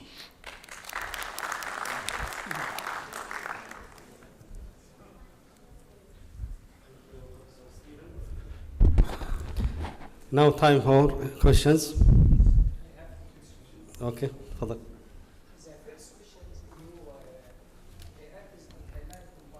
Yep. Yes. Firstly, you have to get what's the microcyclic reactions at least with one triple bond of the alkynyl compounds with N oxides. So the You get question. isozazolidine Yeah. ring. Yeah, you had the microphone relatively late. Let me repeat the question for all the others in the audience. So the question is about the fine mechanism of the first step of the pyridine N oxide reaction with a pi-activated gold catalyst. But your product is furan with formal group at Yeah, at the end, position. that's the final product. Why yeah. you didn't get the 1,3 dipolar cycle addition reactions between pyridine N oxides and one triple bond of alkynyl at least? Because the pyridine oxide is not a good cycloaddition reagent. It's mainly nucleophilic as oxygen. If you do a calculation of that compound, you see most of the negative charge is located at the oxygen atom. So it adds in as a nucleophile, which has a leaving group on it. Then the pyridinium part leaves the molecule, and this is how the carbene double bond comes along. Apart from gold, that has been investigated with other metals before, so the mechanism of that is already well established in the literature. So it was not a wild guess. Yeah. Okay, the second question, in your reactions you used isocyanide. Isonitride, Why yeah. you didn't try with cyanide, nitrile groups? Yeah, because you The don't activated get nitrogen an carbene complex done. You see the carbon metal bond of the carbene complexes is thermodynamically very strong, Better than nitrile. better than phosphanes, for example. So it's very strong, and this is what you need if you have a monodentate ligand to stabilize your transition metal center. Remember, in gold, I only have 2 coordination sites. One for the stabilizing ligand, the other one for the substrate. So I need a very strong ligand metal bond in order to have the catalyst long-lived. And the carbenes are simply much better than anything else which you can construct. So we were very surprised that with the principle of having the bulk in there, remember with the high turnover number, 2 million and 28 million, that we could get 28 million with a phosphide. That was only possible by extreme bulk. We were kind of wrapping the metal center, reaching around it. Yeah, very good questions. Thank you. Thank you. By the way, I think all of us love gold. Oh, all of you love gold. So we agree on something. This is very good. Any question from lady side? Thank you for this nice talk. Given the photoredox catalysis with the Yes. gold, would it change the oxidation state, the gold itself? Like if you start with gold 1, I would say, would that, when it is involved in redox reaction, would it change? We clearly need the dinuclear complexes. If we take a mononuclear complex, we are talking about visible light or UV, B. Right. And the photo decomposition of these is, you all know the old photography, before digital cameras existed, we had silver in there. And if silver gets reduced quickly by light, then gold gets reduced more quickly. And once you have the first seeds in there, I think it's even autocatalytic with regard to catalyst decomposition and the organic substrate serving as the reductant. So we need the dinuclear complexes, and we have done all the critical control experiments. So we have done the light on, light off experiments. We have looked at the quantum yields to exclude that it's a chain reaction which just has some delay with regard to the light on, off cycles and so on. So we have done these. Still, I didn't present details today for one reason. It's in such an explorative phase in my group still. I don't feel safe enough. I have not understood every experimental step, so I'm still cautious. And I think you remarked that. Yeah, just adding a point here. How about the activation of small molecules like CO or H2? Have you tried to see if this gold we tried that. catalyst? Yeah. We tried that a lot. I think in the field of gold catalysis, this is a domain of the nanoparticles. They can do something and modify these small molecules in a way a single gold center cannot. Right. Clear statement. Yep. Thank you.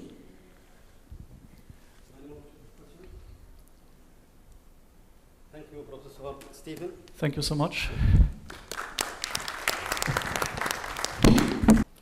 Our next lecture speaker, Dr. Ghada Muhammad Al-Ashmawi, PhD student from Egypt.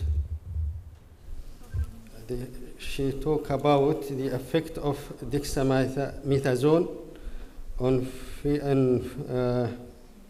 phenotyping of dendritic cell in vitro and in vivo study. Dr. Ghada? Effect of dexamethasone in phenotyping of dendritic cells in vitro and in vivo study. The research participants are Prof. Ines Zamarani, Prof. Nahla Al-Ashmawi, Prof. Muhammad Salim, Prof. Huda Al-Bahrawi, and Dr. Ghada Al-Ashmawi. Dendritic cells are professional antigen-presenting cells that are distributed in blood, lymphoid, and peripheral tissues, especially at portals of entry. Dendritic cells are present throughout the body at low numbers, representing from 1 to 2% of white blood cells. Dendritic cells are capable of phagocytosis, and their function is to engulf antigens that originate from the outside of cells. After the exogenous antigens are broken down, the resulting peptide fragments are bound to major histocompatibility complex 2 molecules and presented on the cell surface. Dendritic cells will typically migrate to the nearby lymph nodes, where helper T cells with receptors that match the antigen have a greater opportunity to encounter the antigen and bind to it. When this occurs, the helper T cell lymphocytes become activated and begin to release cytokines that attract other cells to the area of infection in order to destroy the infectious agent. This figure illustrates dendritic cells. This figure illustrates dendritic cells in the choice between immunity and tolerance. Despite the immunogenic ability of dendritic cells in raising immune response, they have also been ascribed opposite rules in tolerance induction against self-antigens. Immunotherapy is a treatment of disease by inducing, enhancing, or suppressing an immune response. Immunotherapies designed to amplify an immune response are classified as immunostimulants. On the other hand, immunotherapies prepared to reduce or suppress are assorted as immunosuppressants. This figure illustrates dendritic cell-based immunotherapy. Dendritic cells can be stimulated to activate a cytotoxic response towards an antigen. These cells are then either pulsed with an antigen. This initiates a cytotoxic response to occur against cells expressing tumor antigens. Immunomodulating agents, glucocorticoids, cause their effect by binding to the glucocorticoid receptors. The glucocorticoid actions are immunosuppression, anti-inflammation, gluconeogenesis stimulation, lipolysis stimulation, increased plasma amino acid levels, increased catecholamine synthesis, and increased gastric acid secretions. The present study was designed to establish a simple and efficient method for the generation of human dendritic cells from peripheral blood monocytes in vitro, investigate the effect of dexamethasone as immunosuppressant on the generation and differentiation of dendritic cells in vitro at different time points. Examine the in vivo effect of dexamethasone given to mice on different subsets of splenic dendritic cells through phenotypic analysis.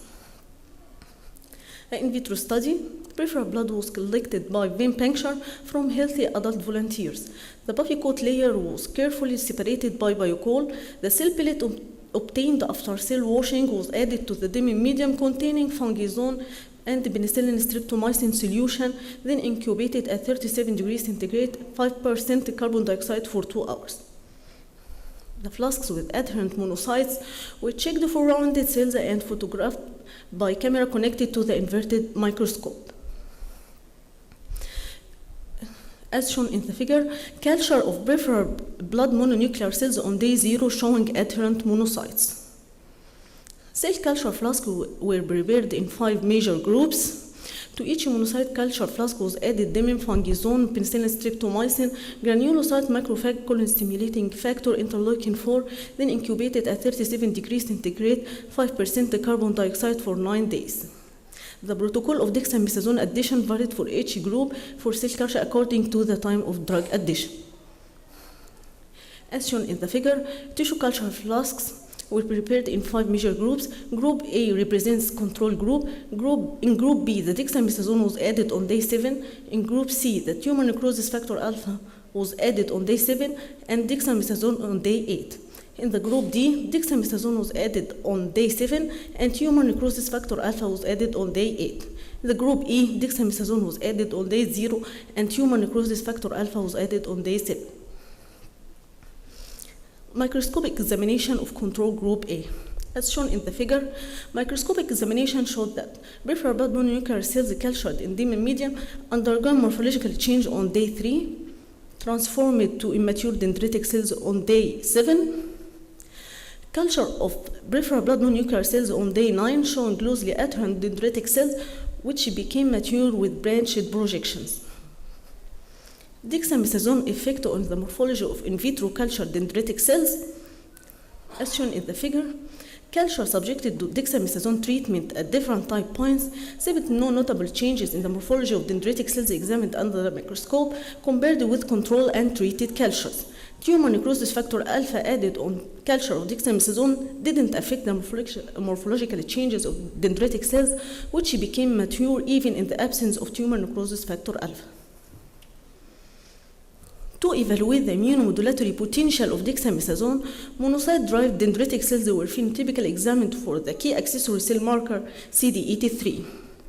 The phenotypic characteristics of dendritic cells developed in the presence of the drug were determined by BD-FACS caliber.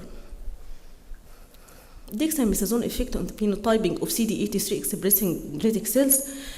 As shown in the figure, the cells appeared in upper quarters were positive for CD83 expression. This table illustrates effect of dexamethasone on CD83 expression. Dexamethasone significantly raised CD83 expression on dendritic cells in group B, C, and D compared to the control group A. Group C showed the highest percentage of CD83 expression that increased significantly compared to other dexamethasone-treated cultures. Treatment of monocytes with dexamethasone on day 0 in group E partially and insignificantly suppressed the expression of CD83 compared to control culture A. The addition of dexamethasone to the culture on day 0 prevented the differentiation of dendritic cells to be heterogenic. On the other hand, the addition of dexamethasone to the culture on day 7 or 8 either preceded or followed by addition of tumor necrosis factor alpha resulted in significant increase of CD83 expressing dendritic cells. The greatest percent of heterogenic dendritic cells was obtained in the culture media to which dexamethasone was added on day 8 and TNF alpha was added on day 7. CD83 is capable of down-modulating expression of various dendritic cell surface molecules, such as major histocompatibility complex 2, reducing the allogenic stimulatory capacity of the dendritic cells and significantly inhibiting anti-donor antibody response. The possibility of dexamethasone-generated cells to initiate a T helper 2 biased response, where CD83 is able to inhibit dendritic cell-mediated T cell stimulation. Dexamethasone-treated dendritic cells may produce a large amount of interleukin-10, which can induce T-regulatory cells. However, treatment of monocytes with dexamethasone added on day 0 produced insignificant change in the percent of regulatory cell marker CD83 expression on dendritic cells. These findings suggest that the time of exposure of dendritic cells to dexamethasone is critical for them to be heterogenic. In view study, the mice were divided into 5 groups, 10 mice each according to the received treatment. Control group A received vehicle. Dexamethasone was injected intraperitoneal to mice of groups C1 and C2 at dose of 4.5 mg per kilogram per day for 5 days. Dexamethasone was injected intraperitoneal to mice of groups C3 and C4 at a dose of 20 mg per kilogram per day. As a single dose, TNF alpha solution was injected intraperitoneal to mice of groups C2 and C4. The murine splenic dendritic cells were isolated and phenotyped for CD83 and CD11C by flow cytometry. The CD11C negative, CD83 positive cells were gated by R1, whereas CD11C positive, CD83 positive populations was gated by R2. Dexamethasone effect on CD83 and CD11C expressing murine splenic dendritic cells. As shown in the table, dexamethasone-treated mice produced a significant increase in phenotypic analysis of CD11C negative, CD83 positive splenic dendritic cells compared to control group A. Dexamethasone treated mice produced a significant increase in phenotypic analysis of CD11C negative, CD83 positive splenic dendritic cells, group C1, C2, C3, and C4 compared to control group A. In the presence of dexamethasone, the CD83 induced phenotypic changes were influenced by the dose. The upregulation of CD83 was the largest by single high-dose dexamethasone and was significant compared to control and other treated groups. However, the combination of single high-dose dexamethasone and TNF-alpha showed significant suppression of percent of CD11C negative, CD83 positive splenic dendritic cells compared to a single high-dose dexamethasone treatment on. Effect of dexamethasone is the percentage of CD11C negative and CD83 positive, CD11C positive, CD83 positive expressing murine splenic dendritic cells.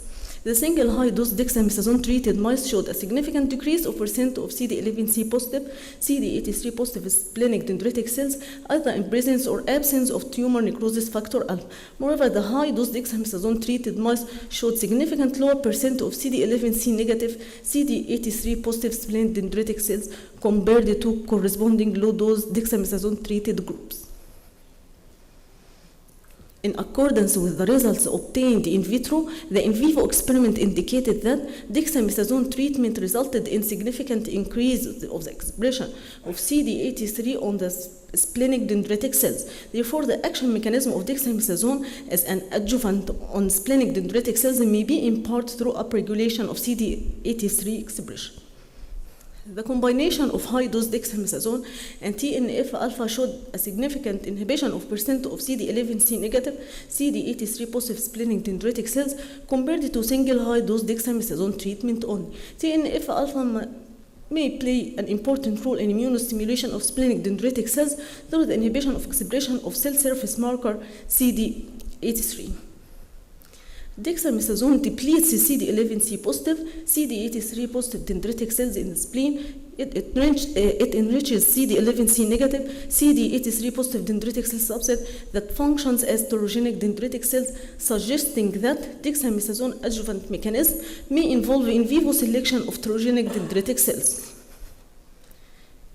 Conclusion, plastic adherent to peripheral blood monocytes, when cultured with granulocyte macrophage colon stimulating factor and interleukin-4 in autologous human plasma supplement media, comprise an efficient source of functional dendritic cells that may be of value for human therapy. Dexamethasone-induced immune tolerance could be in part through modulation of expression of dendritic cell-specific cell markers. Recommendation: extended research on cell-based immunotherapy may help the development of dendritic vaccines directed against cancer and other immune-related diseases. Thank you.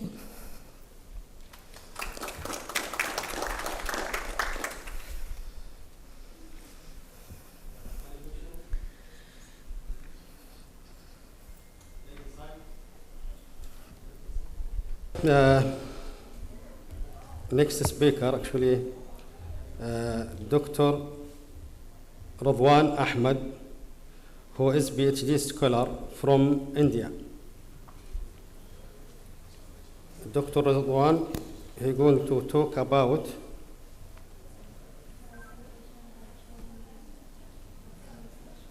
antioxidant and pharmacological investigation, including HB, TLC, fingerprinting for standardization of Secorium antibus LCs.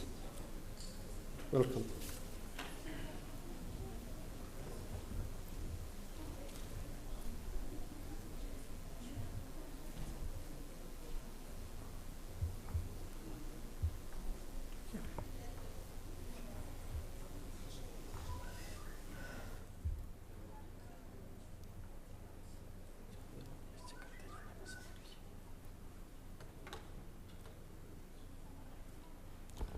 Good afternoon, everybody. Myself, Rizwan Ahmed. I am the research scholar in Department of Pharmacy, Vivek College of Technical Education, India. The topic of my oral presentation is antioxidant and pharmacological investigation, pharmacognostic investigation, including HPTSC fingerprinting for the sterilization of the Chicoria mentibus seeds. So, before starting my oral presentation, first I will give to attention regarding what is the crude drugs. I will start my topic from crude drugs. The crude drugs, because you know, India is the hub of the herbal medicines. There are so many plants is available in India. We contain in India, the crude drugs are obtained from the plant source, animal source, as well as the mineral source. And India is the hub of these herbal medicines. So, as per the Business Standard Reports 2015, the business of the 2005, the business of the crude drug is 62 billions, which expect to reach in 2015 $5 trillion. So, what is the reason behind accepting the natural product by using the herbal medicine? This is accessible in India. Every part, if you go any state of the India, in all states, there are so many varieties of the plant available in India. So it is easily accessible.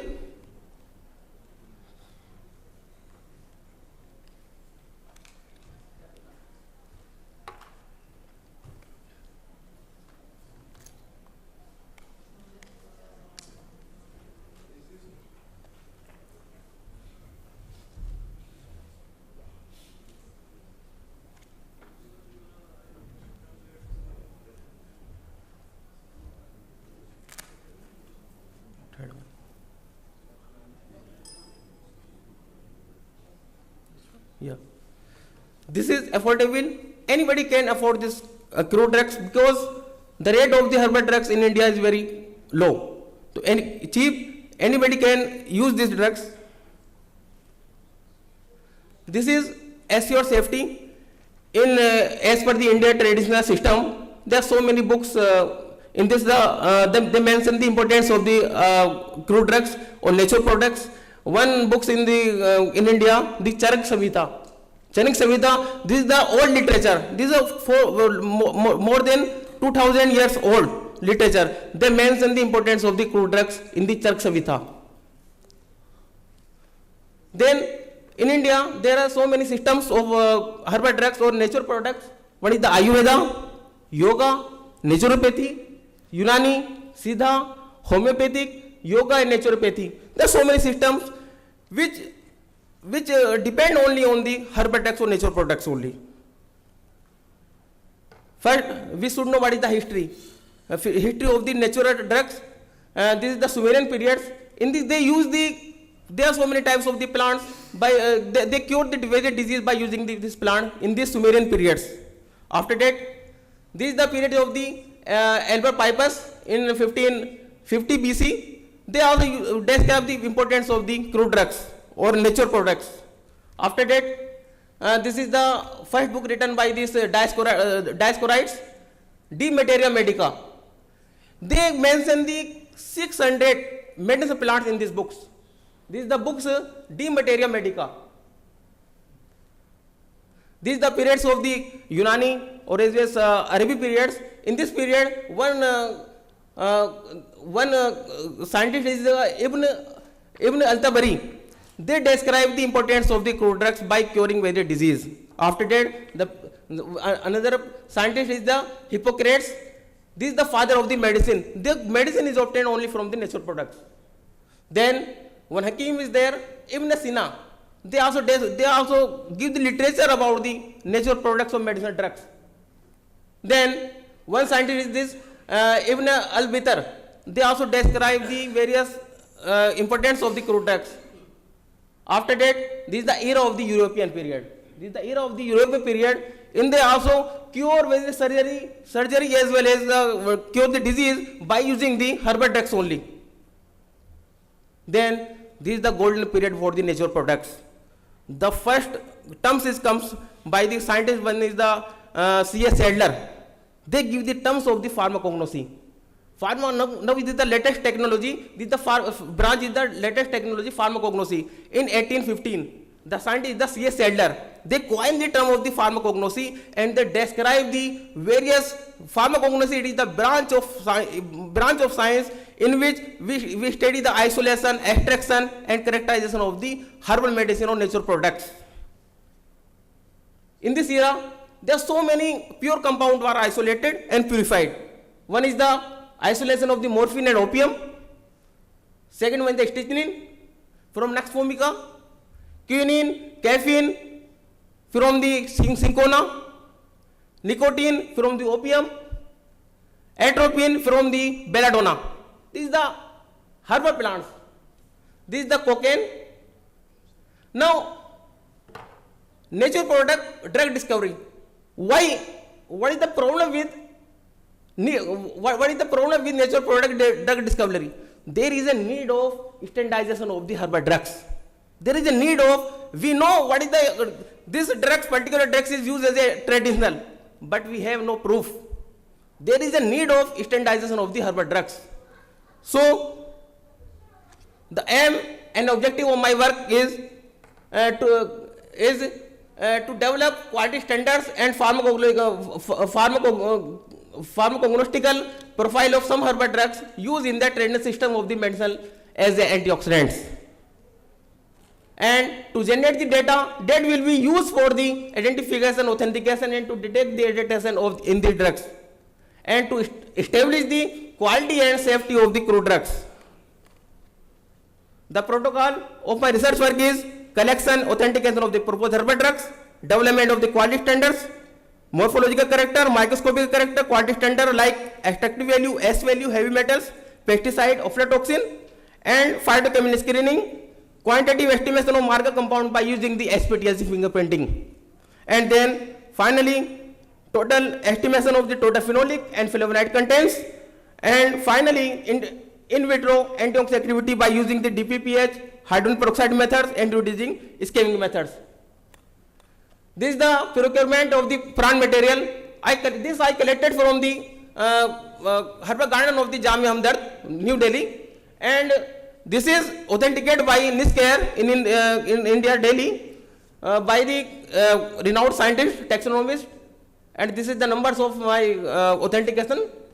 After that, microscopy evaluation by using the different staining agents. I perform the macroscopy and microscopic evaluation, then determination of the extractive value, then determination of the S value, then phytochemical screening for knowing what is the present in this drugs, what is the alkaloid is present, glycoside is present, and there are so many phytochemical is present. For this I perform the phytochemical screening.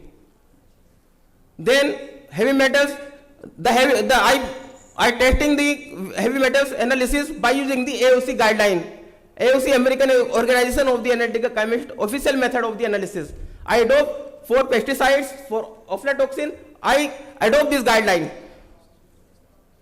And then quantitative estimation of the quercetin and gluten by using the SPTLC. In this, this is the chromatographic technique. I use the SPTLC ChemEC, and the chromatographic condition is the adsorbent. I use the TLC aluminum plates, and mode of TLC for development is the ascending method. Two methods is there, ascending and descending. I use the ascending mode.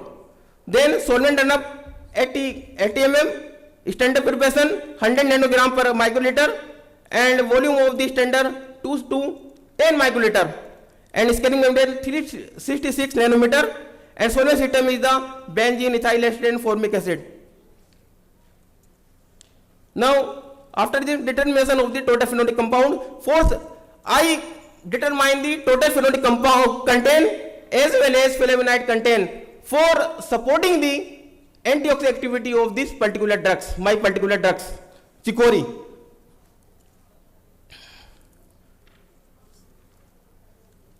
Then I perform the assay of antioxidant evaluation by using the three methods, DPPH, as well as hydrogen peroxide methods, and third one is the reducing power methods. Three methods I adopt for in vitro antioxidant activity. After that I perform the in vivo also. This work is going on in my research. These are the results of the microscopy. These are the seeds of the chicory. This available in India, throughout India. This is chicory. There is various traders use like hepatoprotective. There are so many uses there. But now I am working on this nephroprotective activity of these plants. This is the macroscopic or morphologic character. The size, the color of this plant is the pale brown to grey. Size is 3 mm and shape is oval. Surface is flat. Odor is strong and taste is the bitter. By performing the macroscopic study. Then this is the microscopy. This study I performed by using the microtome. In this is the magnified views of the trichomes, and second one is the magnified views of the fiber and trichomes, and third one is the fibers with trichomes, and fourth one is the trichome with pitheth vessels. Then this is the extractive value. The extractive value I perform 3 extraction methods. One is the cold extraction, hot extraction, and successive extraction. In all extraction, I got the maximum yield and extract value is in the methanolic. This is the hot extraction. In this also the methanolic extract. And this is the successive. And this is the determination of the S value. First I check the total S value. Then I finally water soluble as well as acid insoluble S value.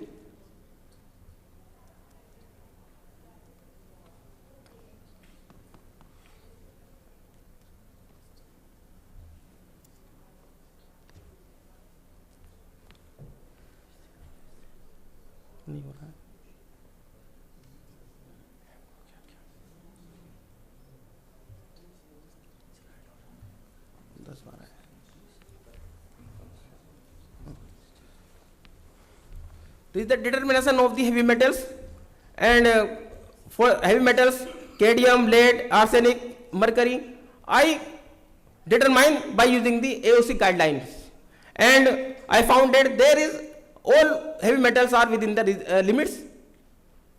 This is the determination of the pesticides. No pesticide was detected in this in my extracts. These are determination of the aflatoxin B1, B2, G1, G2, not detected in my extracts. And this is the phytochemical screening.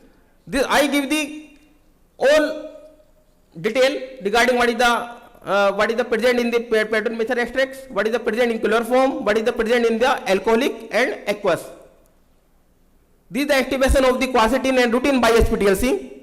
For this is the some parameters, linearity range between 100 to 60. These are some parameters, and the slope is 8.25, intercept is 303, coefficient correlation 998, and the precision is 0.065, and RSD 0.062, limit of LOQ, limit of quantification 0.078, limit of detection 0.026, and this is the probability 99.78.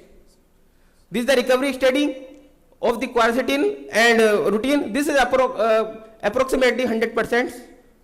The content of the quercetin and routine is 0.104% weight by weight, and routine 0.099% weight by weight. This is the SPTLC chromogram showing the peaks of the standard quercetin, and this is the peaks SPTLC chromogram showing peaks of the standard routines. SPTLC chromatogram of Cichorium intybus showing the peaks of quercetin and routines. And this is the determination of the phenolic compounds. And this is the standard curve for ascorbic. This is the phenolic compounds, and this is the total phenolic content of the tested drugs. And this is the determination of the total phenolate contents.